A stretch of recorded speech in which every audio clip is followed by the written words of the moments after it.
तो आपने देखा अभी प्रधानमंत्री नरेंद्र मोदी अपने संबोधन को अब अंग्रेजी में देश की जनता के सामने प्रस्तुत कर रहे हैं। लेकिन सबसे बड़ी बात, प्रधानमंत्री ने न सिर्फ देश की जनता को धन्यवाद दिया, बल्कि आने वाले दिनों में कैसे देश आगे बढ़े इसको लेकर रोड मैप भी सामने रखने की कोशिश की है।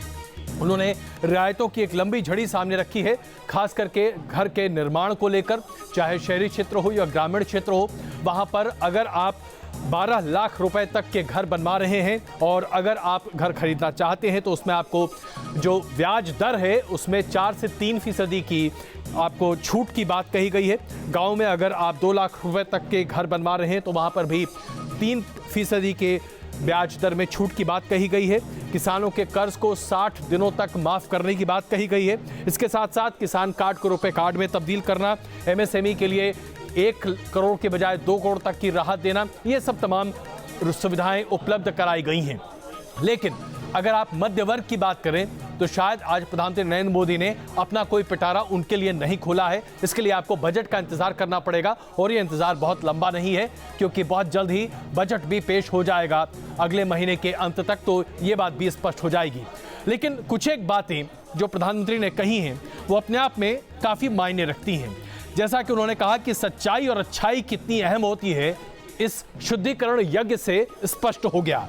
अच्छाई के आंदोलन में सरकार और जनता आम तौर पर आमने सामने होती है, लेकिन इस अच्छाई के आंदोलन में सरकार और जनता एक साथ मिलकर आगे चलती रही है। इसके साथ साथ उन्होंने ये भी कहा है कि त्याग, कष्ट और ये तमाम बातें, यानी कि देश को शुद्ध करने के लिए प्रधानमंत्री नरेंद्र मोदी ने जो कदम उठाया, उस कदम में जनता की सहभागिता और जनता के सक्रिय समर्थन का धन्यवाद प्रधानमंत्री नरेंद्र मोदी ने दिया है। ये अपने आप में एक तरह से बड़ी बात निकल कर आ रही है। हमारे साथ कांग्रेस से पीएल पुनिया साहब, भारतीय जनता पार्टी से प्रभात झा जी, दिनेश वर्मा, अमन अग्रवाल जी, एनके सिंह साहब और उर्मिलेश जी मौजूद हैं। आप सबका एक बार स्वागत है। प्रभात झा जी, आज लोगों को उम्मीद थी कि शायद एक बहुत बड़े रोड मैप को लेकर प्रधानमंत्री उपस्थित होंगे, क्योंकि 8 नवंबर के राष्ट्र के संबोधन के बाद हर किसी को लग रहा था कि अब आगे का भविष्य का रास्ता क्या है, इसके बारे में प्रधानमंत्री आज अपनी बातों को सामने रखेंगे। लेकिन शायद अभी प्रधानमंत्री अपने पत्ते पूरे नहीं खोलना चाहते। क्या आप संतुष्ट हैं प्रधानमंत्री के संबोधन से?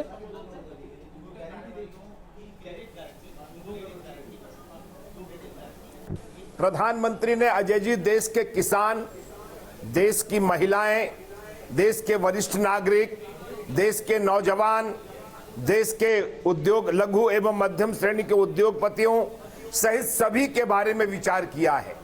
और आपने देखा होगा कि उन्होंने किस किस तरह के निर्णय लिए हैं। मैं उनके भाषण को दोहराऊं वो अच्छा नहीं है, क्योंकि आपके चैनल पर भी लाइव चल रहा था। मुझे लगता है कि इस 50 दिन में बैंक की जो स्थिति मजबूत हुई है उससे बहुत सारी बातें उन्होंने स्पष्ट की है, और जिसका उन्होंने 9 लाख रुपए के ऋण पर, 12 लाख रुपए के ऋण पर, मध्यम एवं लघु उद्योग के ऊपर, गर्भवती महिलाओं के लिए, किसानों को नाबार्ड से पैसे देने की बात हो, या गर्भवती महिलाओं को 6,000 रुपए उनके खाते में सीधे देने की बात कही गई हो, या वरिष्ठ नागरिकों के लिए 8% ब्याज की बात की गई हो, ये सारी बातें उन्होंने वहां पर की है। और मुझे लगता है 50 दिन में काले धन के खिलाफ जो एक आवाज उठाई गई थी और उससे उत्पन्न जो स्थितियां बनी है, जो कहा जा रहा था कि रेवेन्यू घट जाएगा, किसान डूब जाएंगे, किसान नाराज हो रहे हैं, आम नागरिक नाराज हो रहे हैं, उसका उन्होंने जवाब दिया है। प्रभात जी, मैं जरा आपको बताऊं कि अपने 42 मिनट के संबोधन में प्रधानमंत्री जी ने भ्रष्टाचार शब्द का इस्तेमाल 6 बार किया है। काला धन इस शब्द का इस्तेमाल अपने भाषण में उन्होंने 7 बार किया है। लेकिन एक बार भी इस बात की चर्चा नहीं हुई है कि अभी तक काला धन की कितनी मात्रा सरकार को पता चल पाई है। अगर हम अभी तक जो रेड्स हुए हैं उसकी बात करें तो तकरीबन 700 करोड़ रुपए अभी तक जब्त किए गए हैं, जिसमें नए नोट तकरीबन 1.25 करोड़ रुपए हैं, 125 करोड़ रुपए हैं, और तकरीबन 650 से पौने 700 करोड़ रुपए, 650 करोड़ के 550 से पौने 600 करोड़ रुपए के आसपास पुराने नोट हैं। अगर आप 15 लाख करोड़ रुपए की तुलना इस 700 करोड़ से करें तो 0.0001% से भी कम है। समझ में नहीं आता कि काला धन की लड़ाई शुरू तो हो गई है, किस दिशा में जा रही है प्रभात जी?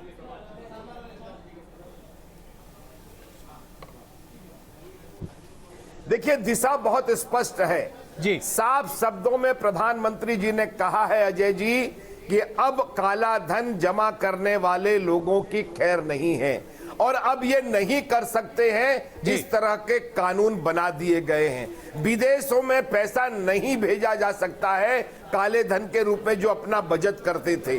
अब शुरुआत हुई है और आप देख रहे होंगे रोज ऐसी घटनाएं सामने आ रही हैं।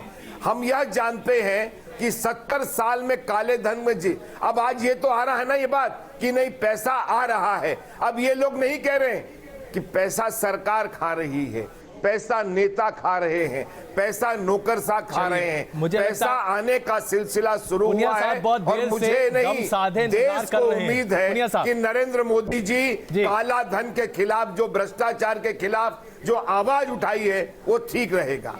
पुनिया साहब, आवाज थोड़ी कम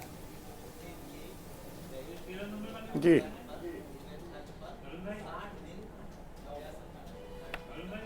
जी अजय जी, पीएल पुनिया बोल। बिल्कुल पुनिया साहब, हम आपसे जानना चाहेंगे आपकी प्रतिक्रिया क्या है, क्योंकि अभी प्रभात जी मान रहे हैं कि लड़ाई शुरू हो गई है, लेकिन उसका रास्ता कहां जा रहा है ये अभी वो नहीं कह रहे हैं और प्रधानमंत्री जी ने भी इस पर बहुत ज्यादा संकेत के अलावा कुछ और नहीं कहा है। तो आप आश्वस्त हैं प्रधानमंत्री जी ने जो कहा वो सही है, देश सही दिशा में जा रहा है और काले धन की इस लड़ाई में अब आप भी शरीक रहेंगे?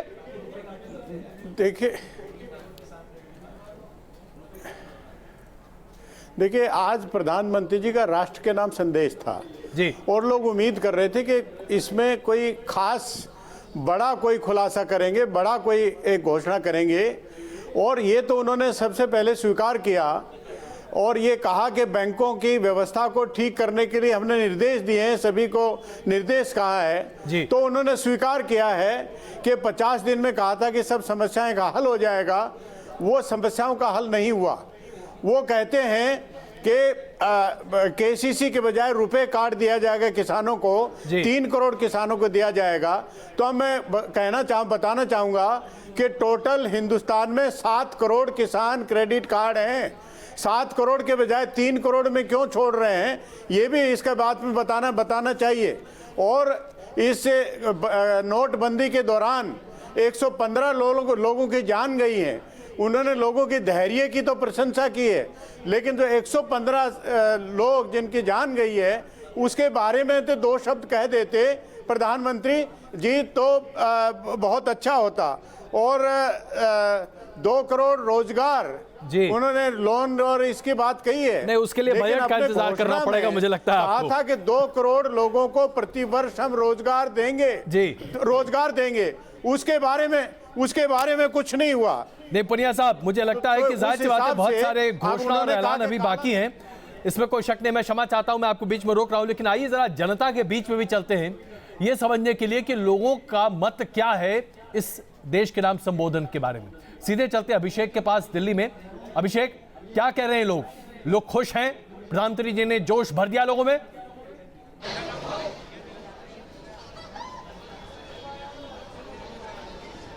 जी बिल्कुल अजय जी, जो राष्ट्र के नाम संबोधन आज प्रधानमंत्री नरेंद्र मोदी दिया है, साफ तौर पर जनता का भी धन्यवाद दिया है। इसको लेकर के जनता में उत्साह कि अभी भी मैं नए साल के जस्ट के बाहर ये एटीएम की लाइन में अभी भी लोग हैं, लेकिन कैश जरूर मिल रहे हैं। ये बताइए, जो अभी नई स्कीम की घोषणा प्रधानमंत्री मोदी ने की है, साथ ही साथ जनता का भी अभिवादन किया है, क्या कहना चाहेंगे? काले धन पर, जाली नोट पर एक तरह से ये जो मुहिम चलाई गई थी उस पर काबू पाया गया है, आप लोग खुश हैं? देखिए, काबू पाया गया है वो एक दूसरी बात है। फिलहाल मैं अभी देख नहीं पाया हूँ क्योंकि मैं 1 घंटे से यहाँ पर हूँ। बट रही नोटबंदी की बात, यहाँ पे हम लोग पिछले 50 दिन से यही देख रहे हैं कि कैश की बहुत ज़्यादा प्रॉब्लम होती है।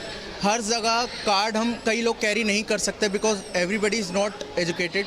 कुछ जो मध्यम वर्गीय लोग हैं, उससे नीचे के लोग हैं, वो लोग कार्ड नहीं समझते, पेमेंट नहीं समझते, उनको डेली कैश चाहिए।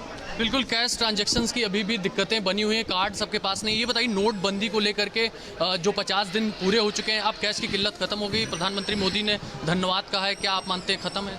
कैश की किल्लत तो सर देखिए धीरे धीरे ही खत्म होगी, पर जो डिसीजन था हमारे प्राइम मिनिस्टर का, मेरे को लगता है मेरे पर्सनली पॉइंट ऑफ व्यू से बिल्कुल सही था। अगर आप अभी भी देखेंगे पूरे सीपी में कहीं से कहीं आपको नोटबंदी नज़र नहीं आ रही होगी। किसी भी रेस्टोरेंट में आप जाके देखिए 5000 रुपीज़ से हम कोई एंट्री नहीं मांग रहा, सारे रेस्टोरेंट्स फुल हैं। तो मैं उस हिसाब से देखता हूँ कि नोटबंदी का फैसले से धीरे धीरे जो जितनी भी समस्याएं थी वो धीरे धीरे खत्म हो जाएंगी। चलिए बिल्कुल आइए मिला जुला आइए असर अजय यहाँ पर देखने को मिल रहा है। आइए हम चलते हैं अहमदाबाद, जरा ये देखें कि प्रधानमंत्री के गृह क्षेत्र में क्या स्थिति है, क्या लोग आज के राष्ट्र के नाम संबोधन से खुश हैं।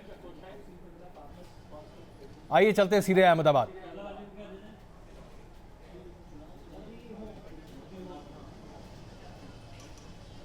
जी बिल्कुल, देखिए अजय जी, लोगों को उम्मीद एक थी कि प्रधानमंत्री जो नोटबंदी है उसके विषय में बात करेंगे, लोगों को उस सब्जेक्ट पर राहत देंगे, लेकिन मामला पूरा उल्टा निकला। प्रधानमंत्री ने ग्रामीण क्षेत्रों में कई ज़्यादा स्कीम लॉन्च की और कई लोगों को रियायतें भी दी। यानी जैसे कि कहा जाए, किसानों को काफ़ी कर्ज में रियायत दी गई है, प्रधानमंत्री आवास योजना में काफ़ी कटौती की हुई है। कुछ लोग हमारे साथ हैं जो व्यापारी भी है, हम अहमदाबाद के एक व्यापारी इलाके में मौजूद है, व्यापारियों को भी कई सारी छूट दी गई है, 2 करोड़ तक की लोन मिलेगी। उनसे बात करते हैं। आप बताइए, प्रधानमंत्री का ये जो आज का स्पीच है वो कैसा लगा, और जो उन्होंने घोषणाएं की है उसके बारे में क्या कहना है? प्रधानमंत्री साहब ने जो घोषणा की है बहुत अच्छी की है, और जो किसानों के लिए लोन की व्यवस्था की है बहुत अच्छी की। आप बताइए कि आप भी व्यापारी है, प्रधानमंत्री की स्पीच को आप किस तरह से देखते हैं? सही है, व्यापारी को फायदा क्या अच्छा है, जो लोन का बोला वो लोन दिया वो अच्छा है। बिल्कुल, देखिए व्यापारी जो स्मॉल स्केल इंडस्ट्री वाले हैं जय जी, वो काफ़ी खुश है। किसान तो हमें अहमदाबाद में आपको नहीं दिखा पाएंगे, लेकिन किसानों को लेकर बहुत सारी योजनाएं आज प्रधानमंत्री ने डिक्लेयर की। लेकिन जैसे मैंने आपको पहले बताया कि लोगों को उम्मीद थी कि नोटबंदी के विषय में कुछ इस सब्जेक्ट में कुछ उनको ढील मिलेगी, लोगों को राहत मिलेगी। ऐसा बिल्कुल नहीं हुआ है। सिर्फ प्रधानमंत्री ने आज जो जन संबोधन किया वो सिर्फ रियायतों और जो घोषणाएं है, योजना है। चलिए आइए जरा स्टूडियो वापस चलते हैं, जरा चर्चा यहाँ करते हैं। दिनेश, ऐसा लग रहा था कि प्रधानमंत्री जी बजट के स्पीच का एक छोटा हिस्सा अभी राष्ट्र के संबोधन में अपने सामने रखे थे, लेकिन क्या यही उम्मीद थी प्रधानमंत्री जी के संबोधन से? क्या आप इससे ज्यादा उम्मीद कर रहे थे? अजय जी, हाँ, उम्मीदें तो लोगों को थी, क्योंकि कुछ ना कुछ जो कैश क्रंच अभी मार्केट में है उसमें कुछ ना कुछ रिलीफ की एक्सपेक्टेशन तो ज़रूर एक आम जनता को थी। बट ये आज थोड़ा सा एक जो ये मन की बात लगी, जो वो अक्सर रेडियो पे किया करते हैं, आज लगा कि शायद टेलीविज़न के ऊपर भी वो मन की बात कर रहे थे, जो एक बिगेस्ट डिसअपॉइंटमेंट लगी। हम लोगों को, हम डिमोनेटाइजेशन के खिलाफ नहीं हैं, हमसे 100 दिन मांगते हैं तो हम 100 दिन देने को भी तैयार हैं, लेकिन ये जो एक्सपेक्टेशंस होती हैं कि टू कम क्लीन, ये एक तरफा क्यों होती है? देखिए, अगर हमारे बारे में आप कोई डिसीजन लेते हैं तो आप हमारे से विचार विमर्श नहीं करते हैं, उसकी कोई कंसल्टेशन का प्रोसेस नहीं है। आपने 8 तारीख को एक डिसीजन लिया और सारी जनता को उसको इंटीमेट कर दिया। जब बात इन पॉलिटिकल पार्टीज़ की होती है तो उसमें फिर मंथन की बातें क्यों आती हैं? आप वहाँ पे क्लीन क्यों नहीं आते हैं? आप सरकार को, पॉलिटिकल पार्टीज को भी हमारी तरफ बिल्कुल उतनी ही क्लैरिटी से उन सब चीज़ों को लेके आना होगा। वहाँ पर ना आप इनकम टैक्स एग्जेम्पशन पूरा कंटिन्यू रखते हैं, कैश डोनेशन पे आप बिल्कुल रोक नहीं लगाते हैं। तो ये एक थोड़ी सी बात जो थी ना पूरे उसके अंदर, आप हमारे से 100 दिन मांगिए देश के लिए। हमने पहले भी कहा था तकलीफ होगी, जरूर होगी।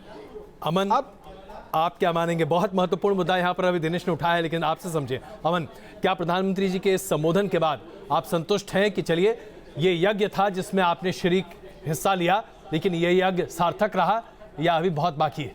नहीं, आपने अच्छी बात करी, ये यज्ञ था और इसमें सारी हिंदुस्तान की जनता लगी हुई थी और अभी भी लगी हुई है जी।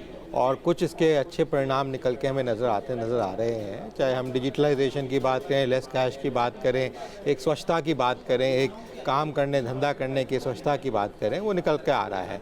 पर हाँ, जहाँ तक इस जो आज की बात थी कि 31 तारीख को एक भाषण मिलेगा सुनने को, और एक जो डरावनापन देखने को मिल रहा था, तो जो लोग डरे बैठे थे और जिन लोगों ने काला धन बनाया है, जिन्होंने गड़बड़ें की हैं, करप्शन किया है, माफिया चला रहे हैं, उन लोगों को तो बड़ी राहत मिली होगी आज प्रधानमंत्री के भाषण के बाद कि उनके लिए कुछ ऐसा भाषण नहीं आया कि जो है कल को जैसे कोई नई पाबंदी नहीं आई है, तो उनको तो कम से कम राहत मिली है। आम आदमी को जो राहत मिलती आ रही है, और मेरे विचार में जो हम जनता, एक कॉमन मैन की बात करते हैं जो स्ट्रीट्स पे रहता है, उसको इतना मुसीबत नहीं आ रही थी। जो मुसीबत थोड़ी बहुत आई वो उसने सॉल्व कर ली, और मेरे विचार में अगले 2-3 महीने में ये जो थोड़ी बहुत प्रॉब्लम और है चल जाएगी। बिल्कुल। सिंह साहब, क्या आपको लगता है कि आज जो एक मुद्दा प्रधानमंत्री जी ने उठाया कि इस देश में सिर्फ 24 लाख लोग हैं जो 10 लाख रुपए से ज्यादा की आय घोषित करते हैं प्रति वर्ष, यह जानकारी पहले भी उपलब्ध थी,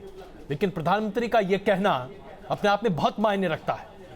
सरकार पिछले 2.5 साल से इस तरह की जानकारी को अपने साथ रखी थी, लेकिन 2.5 साल से इस पर कार्रवाई नहीं हो रही थी। आज ये मुद्दा क्यों उठाएगा? नहीं, इसमें जानकारी क्या थी? आप इनकम टैक्स आपका है, इसमें ऐसा भी नहीं कि स्टेट गवर्नमेंट को कुछ करना है। आप आइडेंटिफाई क्यों नहीं कर रहे हैं? इसमें आप किस पे आरोप लगा रहे हैं? आप कांग्रेस को कहते हैं कि साहब अपना 70 साल का रिकॉर्ड दे रहे हैं, आप भी तो 2.5 साल का दे रहे हैं कि आप 24 लाख ही लोग 10 लाख इनकम दे रहे हैं। इसको पकड़ने के लिए इनकम टैक्स को कहिए और बड़े आसानी से पकड़ में। आज इसको किसको आप आरोप लगा रहे हैं? तो एक तो ये है, दूसरा ये है कि ये पूरा जो स्पीच था इसमें उम्मीद थी कि डायरेक्ट, चूंकि गवर्नमेंट के पास इस समय काफी टैक्स के रूप में पैसा आएगा और ये पूरा का पूरा जब कैश वापस आया है, मुझे लगता है कि जो लेटेस्ट जानकारी है उसके हिसाब से 14 लाख करोड़ आ चुका है। तो अब इसके बाद इनकम टैक्स अथॉरिटीज को आप बताएं और टैक्स मॉप अप करें। डायरेक्ट डिलीवरी में मुझे कुछ लगा कि बड़ा ही हल्का सा शायद अफसरों ने इनको सही नहीं दिया है। मैं अभी जोड़ रहा था, सीनियर सिटीजन के लिए उम्मीद थी कि सोशल सिक्योरिटी स्कीम्स लाएंगे, उनको हेल्थ स्कीम देंगे, free health scheme senior citizen की करेंगे। बजाय इसके आपने 8% जो किया है, 4 महीने पहले मैंने जो पैसा जमा किया है वो 8% पे ही जमा हुआ है। 4 महीने बाद इसको आपने 7.5% किया। कल हमने जमा किया है बैंक में और ये 1.5 लाख रुपया हमने वो कराया है और ये 7.5% पे हुआ है। तो आपने उसको 8 कर दिया, तो कुछ भी तो नहीं किया। 4 महीने पहले 8 पे ही होता था, 1 साल पहले 8.5 पे होता था। तो आपके पास अगर ये रेवेन्यू आ रहा है। तीसरा जो सबसे बड़ी इसकी खराबी थी जी, वो ये था कि रोड मैप की आगे 50 दिन हमने झेल लिया और जनता ने आपका खैर मकदम किया, आपके प्रति इतना विश्वास दिखाया कि सड़कों पे नहीं आई जी। अब वो ये जानना चाहता है कि भाई 50 दिन के बाद क्या अगला 50 दिन भी झेलना पड़ेगा? क्या इसका कोई रोड मैप था? ये मुझे लगता है कि मोदी जी को देना चाहिए था, जो कंप्लीटली नहीं रहा। और करप्शन के खिलाफ अगर यज्ञ है तो इसकी पूर्णाहुति कैसे होगी, क्या क्या प्रयोग आप और करने जा रहे हैं, ये तो बता दीजिए। मुझे इसकी जरूरत थी। मैं संक्षेप में 3 पॉइंट रखना चाहूंगा इस पूरे भाषण पर, 3-4 पॉइंट। पहली बात तो अगर ओवरऑल मैं देखूं इस पूरे स्पीच को, प्रधानमंत्री जी जिस तरह की स्पीच देते हैं, देश के सर्वाधिक आकर्षक और प्रभावोत्पादक वक्ता हैं वो इन दिनों। प्रधानमंत्री बनने के बाद देश ने देखा, पहले भी देखा, लेकिन आज उनका भाषण वो प्रभावोत्पादक नहीं था पहली दफा। और दूसरी बात, इसके पीछे 50 दिन का जो वादा था और उसकी जो भारी विफलता है, मुझे लगता है उसका दबाव था। तीसरी बात जो सिंह साहब ने भी कही बात, मैं सहमत हूं। 50 दिनों के बाद देश की जनता को कौन सी कार्यदिशा आप दे रहे हैं, क्या आपका लाइन ऑफ एक्शन है, ये बिल्कुल इसमें नहीं था। तो कुल मिलाकर ये भाषण 42 मिनट का कार्यदिशा विहीन भाषण था। और चौथी बात जो मैं एक सेकंड सर, मैं कंक्लूड कर लूं। ये जैसे बहुत सारे इश्यूज उन्होंने, जैसे वरिष्ठ नागरिकों की बात करी, वरिष्ठ नागरिकों को जो ब्याज में सहूलियत की बात की, वो स्वयं सिंह साहब कह रहे हैं कि वो कुछ नहीं है। एक बड़ा काम वो कर सकते थे जिससे इस देश के 60 साल से ऊपर के लोग गदगद हो जाते प्रधानमंत्री से कि आपको भारत के उन तमाम लोगों को हम हेल्थ जो है फ्री करते हैं, स्वीडन, डेनमार्क और फिनलैंड की तरह। लेकिन एक सेकंड सर आ जाए। और दूसरी बात, कैशलेस की वो बात कर रहे हैं, लेकिन कैशलेस के लिए भी उन्होंने कुछ नहीं किया। एक बड़ा अनाउंसमेंट वो कर सकते थे। और शास्त्री इसकी बात कर रहे थे, रिकमेंड कर रहे थे कि भाई आप डिजिटल ट्रांजैक्शन पर जो लोगों को खर्च देना पड़ता है, वो अलग से नहीं देना चाहिए। वो सरकार अपने ऊपर ले लेती। और ईमानदारी की बात कर रहे हैं, राजनीतिक ईमानदारी की बात, पारदर्शिता की बात। आप आरटीआई के दायरे में राजनीतिक दलों के एक्सपेंडिचर को लाने का फैसला पहले से सवाल एक साथ खड़े हो गए, उसको लागू करने की बात आपको क्षमा चाहता हूं, बीच में रोक रहा हूं, लेकिन प्रभात जी एक बहुत छोटा जवाब आपसे लेकर फिर हम जयपुर चलेंगे। प्रभात जी, कई सारे सवाल खड़े हो रहे हैं, लगता है प्रभात जी फिलहाल अभी हमारे साथ नहीं, इसलिए आइए सीधे पहले जयपुर चलते हैं, क्योंकि जो तमाम सवाल हैं उसके जवाब तो प्रभात जी बेहतर दे सकते हैं। पुनिया साहब, हम तुरंत आ रहे हैं आपके पास, हम जानते हैं आप कुछ कहना चाह रहे हैं, बस 2 मिनट रुकिए। आइए सीधे पहले चलते हैं जयपुर और देखते हैं जनता क्या कह रही है।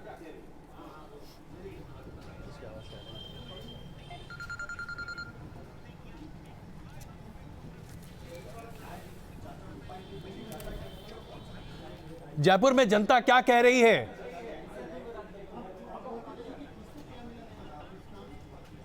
मनीष, देखिए बिल्कुल जयपुर में जो लोग हैं उनका ये मानना है कि कहीं ना कहीं जी बिल्कुल देखिए अजय जी, बुजुर्गों को राहत मिली, गर्भवती महिलाओं के लिए जो कहीं ना कहीं जो ऐलान किया उसको देखते हुए लोग कहीं ना कहीं जरूर उत्साहित है। लोगों से हम बात करते हैं, क्या कहेंगे जो आज जो पीएम मोदी का जो भाषण रहा उसको आप किस तरीके से देखते हैं, जयपुर की जनता क्या कह रही है? नोट बदली के बाद 50 दिनों के बाद आज जो हमारे प्रधानमंत्री जी ने संदेश दिया है, निश्चित रूप से जन आकांक्षाओं पर खरा उतरने वाला संदेश दिया है। भारतीय जनता पार्टी गरीब किसान मजदूरों की सरकार है, ये आज के भाषण ने साबित कर दिया है। आप देखिए कि गर्भवती महिलाओं से लेकर किसानों से गरीब व्यक्ति, मध्यम वर्गीय व्यक्ति और लघु उद्योग सबको कुछ न कुछ दिया है। 3% से 4% तक लोन में छूट देना और डायरेक्ट टैक्सेस में छूट करना। एक चीज मैं पूछना चाहूंगा, बिल्कुल मनीष, ये बहुत खुश है, तो ये जन एक तरह से अलग अलग तरह की बात सामने निकलते आती दिख रही है। लेकिन अब यहाँ पुनिया साहब, मैं आपसे जानना चाहता हूं, आप लगातार कुछ कहना चाह रहे थे, लेकिन क्या उम्मीद थी कांग्रेस को आज? सीधे तौर पर आप पूरी लंबी फहरिस्त मत गिनाइए, राजनीतिक भाषण नहीं, लेकिन एक सीधा सटीक जवाब प्लीज।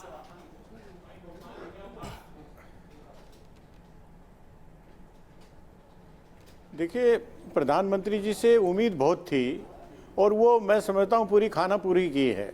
जो आवास के बारे में, आवास तो जो आवास विहीन, जो जिनके पास आवास है ही नहीं, उनको तो मुफ्त आवास चाहिए और उसके अलग से योजना है। ये आपने रियल एस्टेट के लिए 9 लाख तक के अगर कोई फ्लैट होगा तो उसमें रेट ऑफ इंटरेस्ट कम मिलेगा, रिबेट मिलेगी, तो इससे काम नहीं चलता। जो टारगेट ग्रुप है वो अलग अलग है। उस टारगेट ग्रुप के जिसके पास आवास है ही नहीं, उसको एड्रेस उन्होंने नहीं किया है। और दूसरा, आपने काला धन, जो जननी सुरक्षा गर्भवती महिलाओं के बारे में कहा है, जननी सुरक्षा योजना पहले से है और हो सकता है कि प्रधानमंत्री जी को बताना चाह रहे होंगे कि पहले 4,000 रुपए मिलता था, हमने बढ़ा के 6,000 कर दिया है, लेकिन वो नई योजना नहीं है किसी भी तरह से। किसानों के बारे में जैसे मैंने कहा, उन्होंने कहा कि रुपए कार्ड हम 3 करोड़ किसानों को देंगे, तो 7 करोड़ टोटल किसान क्रेडिट कार्ड हैं, बाकी 4 करोड़ किसान क्रेडिट कार्ड का क्या होगा? और तीसरी बात मैं कहना चाहूंगा कि काला धन के बारे में उन्होंने काफी कहा है कि उससे महंगाई भी बढ़ती है और उससे भ्रष्टाचार भी बढ़ता है, सब कुछ होता है। तो ये काला धन का करेंसी में तो केवल 6% है, ये सरकार के आंकड़े हैं। तो 94% जो काला धन है वो रियल एस्टेट में है, बिलियंस में है, गोल्ड बिलियंस में है, या शेयर मार्केट में है, या जिस तरह भी है अलग से। साहब, ये बातें तो आप पहले भी कह चुके हैं, तो उसके बारे में तो उन्होंने कोई चर्चा नहीं की। बिल्कुल प्रभात जी, वास्तव में प्रभात जी, अब सवाल ये उठता है कि प्रधानमंत्री जी से उम्मीदें लोगों को बहुत ज्यादा थी। आप लगातार सुन रहे होंगे, कई लोग कई सवाल खड़े कर रहे हैं। आइए सबसे पहला सवाल मैं आपके सामने रखता हूं, जो अभी दिनेश वर्मा जी ने उठाया। राजनीतिक दलों पर मशवरे की बात क्यों कही जाती है? अगर 8 नवंबर को प्रधानमंत्री जी देश की जनता से कह सकते हैं कि कल से आपका पैसा बैंक में रखने के अलावा किसी काम का नहीं है, तो राजनीतिक दलों पर इस तरह का निर्णय क्यों नहीं लिया जा सकता? उसके लिए विचार विमर्श की जरूरत क्यों पड़ती है?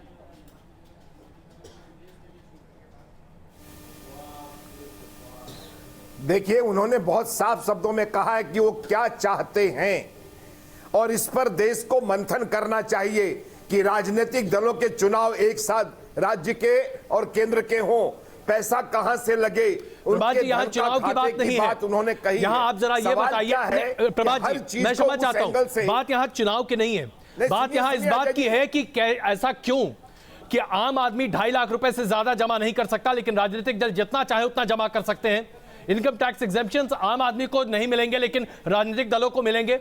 चंदा जमा करने के बारे में कोई अकाउंटेबिलिटी राजनीतिक दल न रखेंगे, ऐसा क्यों? ये दोहरा मापदंड क्यों? देखिए, मैं फिर आपसे निवेदन करता हूं कि राजनीतिक दल में भी नेता और कार्यकर्ता जनता ही है, कोई बाहर नहीं। आप स्वयं अभी जयपुर गए, आप स्वयं अहमदाबाद गए, आपने स्वयं अभी इंटरव्यू किया लोगों का क्या कहना है? लोगों का साफ कहना है कि मोदी जी के भाषण से जो लाभ हुआ है, जो जिस क्षेत्र में लाभ हुआ है, हम उनके साथ हैं। और ये जो विमुद्रीकरण किया गया है ये होना चाहिए। प्रभात जी, आप मुद्दे पर नहीं आना चाह रहे। नहीं, आप मुद्दे पर नहीं आना चाह रहे। प्रभात जी, आप मुद्दे पर नहीं आना चाह रहे। अगर 8 नवंबर को देश की जनता यज्ञ में शामिल होने के लिए अपना सर्वस्व त्याग कर सकती है, तो राजनीतिक दल क्यों नहीं कर सकते? भाई, राजनीतिक दल तो हमारे ही है ना, हमने ही तो आपको चंदा दिया है। आने वाले दिनों में देखिए, मैं फिर कह रहा हूं आपसे, आने वाले दिनों में न राजनेता बचेंगे, न नौकर साहब बचेंगे, न राजनीतिक दल बचेगा। सबको साफ गोई से जनता के बीच में हिसाब देना पड़ेगा। पहली पार्टी क्यों आने वाले पार्टी, प्रभात जी, यही सवाल मैं पीएल पुनिया साहब से भी पूछता हूं। पुनिया साहब, वो सब अपने जाहिर सी बात है प्रभात जी इसका जवाब नहीं देना चाहते, लेकिन पुनिया साहब मैं आपसे पूछता हूं। राहुल गांधी लगातार भाषण देते चले गए, एटीएम मशीन के लिए लाइन में खड़े हो गए, बार बार कहते रहे कि जनता को कितनी दिक्कत है, रोज दिन सवालों की फहरिस्त के साथ खड़े हो गए। कांग्रेस पार्टी ये क्यों नहीं कहती कि भाई हम डिक्लेयर करते हैं कि हम अपना हर चीज सामने रखेंगे? आप क्यों नहीं इस तरह का खुद आंदोलन करते हैं? भाई, आपका तो सब कुछ साफ है ना, पाक साफ है, आप कर दीजिए। आरटीआई में आप एक्सेप्ट कीजिए कि आरटीआई में आए, इसमें क्या दिक्कत? आप कवर कर लीजिए अपने आप को। नहीं, आरटीआई में लाइए ना। अजय, मेरा एक सवाल है कि आप अपने पूरे रेवेन्यू को, सारे रिकॉर्ड को आप रखिए आरटीआई के तहत। तो प्रधानमंत्री जी प्रकाश झा जी अब कह रहे हैं कि नरेंद्र मोदी जी सब कुछ अपना ठीक करने वाले हैं, तो वो कानून लाए, इस तरह का कानून लाए, हम साथ देंगे। कानून वो लाए तो आरटीआई आगे बढ़े तो पुनिया साहब, उनको इनिशिएटिव लेना पड़ेगा। आप कहें, आप प्रभात झा जी ये कह रहे हैं कि कोई बचेगा नहीं। हम ये चाहते हैं कि जो अमित शाह के बैंक से जो पैसा आया, आप अमित शाह जी पर मत जाइए। ना पुनिया साहब, ये बात आरोप प्रत्यारोप छोड़िए, हम लोग तो आपसे सीधे पूछना चाह रहे हैं। ये बताइए, राजनीतिक दल अपने चंदे का ब्यौरा क्यों सामने रखते हैं? राजनीतिक दल अपना पैसा क्यों बचाना चाहते हैं? आप 2.5 लाख रुपए से ज्यादा क्यों जमा करना चाहते हैं अपने अकाउंट में? कहां से आ रहे हैं आपके पास पुराने नोट? जो कानून जो अजय जी, एक बड़ा सिंपल क्वेश्चन ये था, अब ये 50 दिनों में 2.5 लाख से ज्यादा किसके इस नोटबंदी में आपकी टीम तो जगह जगह सड़कों पे कैमरास के साथ रही। कितने हम ये सरकार से कहना चाहेंगे कि आप निर्णय लें, कानून बताएं, कानून में बदलाव करें, हम उनका साथ देंगे। जो पारदर्शिता लाने के लिए, काला धन रोकने के लिए, भ्रष्टाचार रोकने के लिए हम सरकार का साथ देंगे। चलिए, अब तो वो प्रभात जी अगर पुनिया साहब ये कह रहे हैं कि आप कानून लेकर आइए, आपका साथ देंगे, तो क्या सरकार कानून लाने को तैयार है राजनीतिक दलों के संबंध में?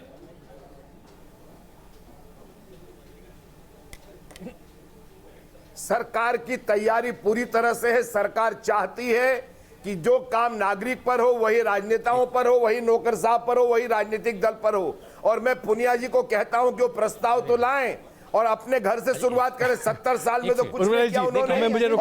उन्होंने जब आरटीआई लाया था तो उसमें राजनीतिक दलों को मुक्त रखा था। प्रभात जी, आप वो 70 साल फिर ले आए। प्रभात जी, आप तो 2.5 साल का हिसाब दे दीजिए।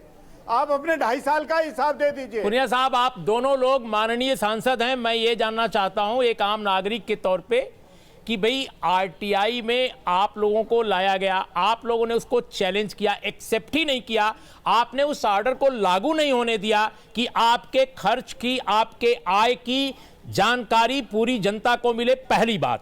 दूसरी बात कि 2014 के चुनाव से पहले बीजेपी ने जो बताया, जो डिटेल दिया 2014 के चुनाव के बाद 712.48 करोड़ रुपया आप लोगों ने खर्च किया बीजेपी ने, 486.21 करोड़ खर्च किया कांग्रेस पार्टी ने, तीसरे नंबर पर एनसीपी रही। अब सवाल यह है कि इस धन का सर्वाधिक हिस्सा 20,000 रुपए या उससे नीचे का है। कोई ब्यौरा नहीं। ये कमाल का है, पूरे ब्रह्मांड में भारत ही एकमात्र ऐसा देश है जहां 20,000 रुपए नकदी आप ले रहे हैं, असंख्य लोगों से कोई हिसाब नहीं कि वो पैसा किसका है, और फिर भी डेमोक्रेसी आपकी जिंदाबाद, और जनता को आप मार रहे हैं लाइनों में खड़ा कर कर। हम प्रधानमंत्री के आज के राष्ट्र के संबोधन के बाद क्या वाकई में लोगों को इस बात को लेकर भरोसा है कि आने वाले दिनों में काले धन पर ठोस कार्रवाई होगी और लोगों की जिंदगी बेहतर होगी? आइए सीधे चलते हैं मुंबई। विकास, क्या कह रहे हैं मुंबई में लोग? बिल्कुल अजय जी, देखिए ये लोग वैसे तो नए साल का जश्न मनाने आए थे, लेकिन नए साल से ज़्यादा इंतजार इनको मोदी जी के स्पीच का था। पीएम मोदी ने क्या कहा है, आप सीनियर सिटीजन हैं, सीनियर सिटीजन के लिए ऐलान हुए हैं, किस तरीके से देखते हैं इस पूरे ऐलान को? बिल्कुल बता दूंगा। अच्छा, मैं बलवंत रंगीला, हास्य कवि। मैं माफ़ी चाहूँगा आपसे, मैं महिलाओं के बारे में भी बयान आए हैं पीएम की तरफ से, महिला होने के नाते आप क्या कहेंगे स्पीच पर? जी, मैं बिल्कुल, मुझे बहुत खुशी है कि ये हमारे प्रधानमंत्री जो हैं वो देश के लिए कुछ कर रहे हैं। वो अपने लिए नहीं बल्कि अपने देश को आगे ले जाना चाहते हैं, और इसीलिए मैं प्रधानमंत्री जी के साथ हूँ, मैं उनका समर्थन करती हूँ। आप प्रधानमंत्री जी के साथ हैं? आप प्रधानमंत्री जी के एक साथ उनकी खुद की ब्रांडिंग इतनी जबरदस्त है कि उनके बिना शायद देश में अभी कोई कल्पना नहीं हो सकती। लेकिन कांग्रेस क्या कह रही है, आइए आपको दिखाते हैं। कांग्रेस अभी प्रेस कॉन्फ्रेंस कर रही है, आज दिखाते हैं आपको। 6,000 रुपए गर्भवती महिलाओं को देना अनिवार्य है, जो 2.5 साल से मोदी जी की सरकार नहीं दे रही। ये भूल गए कि जननी सुरक्षा योजना में, जिसकी शुरुआत श्रीमती सोनिया गांधी ने यूपीए सरकार में की थी, पहले से ही 4,000 रुपए की राशि गर्भवती महिलाओं के लिए अनिवार्य थी, जो फूड सिक्योरिटी एक्ट यानी भोजन का अधिकार कानून बनने के बाद 6,000 रुपए हो गई थी।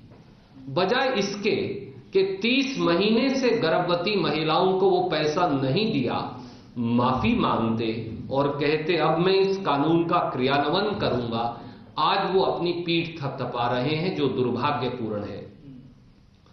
प्रधानमंत्री जी ने एक बार फिर गरीबों के लिए और साधारण व्यक्तियों के लिए मकान बनाने के लिए ऋण में छूट की बात कर डाली। प्रभात जी, एक छोटा सा जवाब। कांग्रेस अपने प्रेस कॉन्फ्रेंस में प्रधानमंत्री जी के भाषण के बाद तमाम योजनाओं की कलई खोलने की बात कर रही है। आपसे जानना चाहेंगे, क्या आपको भी ऐसा लग रहा था कि ऐसा ही होगा? कांग्रेस को सिवा आज आरोप लगाने के कुछ भी नहीं। जब जमीन घिसकती है, मैं राजनीतिक तौर पर जवाब दे रहा हूं, आज अगर ये सब कर रहे थे तो उनकी हालत क्यों हुई ऐसी? सवाल यह है कि जब हालत खराब हो रही है और हम सीधे उनके खाते में भेज रहे हैं, हम किसी के हाथ में नहीं दे रहे हैं, पारदर्शिता का इतिहास रचा जा रहा है, ऐसे समय में इस तरह के आरोप लगाकर आप क्या करना चाह रहे हैं? क्या सोनिया गांधी जी को क्रेडिट देने से? अरे आप ये सब क्रेडिट आपने ही किया था। पुनिया साहब, एक छोटा जवाब, मेरे पास बस 1 मिनट का वक्त है। पुनिया साहब, आपके खेल में हुआ था पैसा, हमने नहीं किया था। पुनिया साहब, कोई जो छोटा जवाब प्लीज, बस 1 मिनट का वक्त है मेरे पास। हमने नहीं किया था विमान वाला, अपना हेलीकॉप्टर वाला। देखिए, मैंने जैसे बताया, मैंने पहले भी बताया था, जननी सुरक्षा योजना पहले से चल रही थी, 4,000 रुपए देते थे, वो बढ़ाया था, एनडीए सरकार ने आने के बाद बंद कर दिया। तो ये कह सकते थे कि हम इसको लागू करेंगे, नई कोई योजना दे रहे हैं, इस तरह का इन्होंने किया, वो पूरी तरह से गलत है।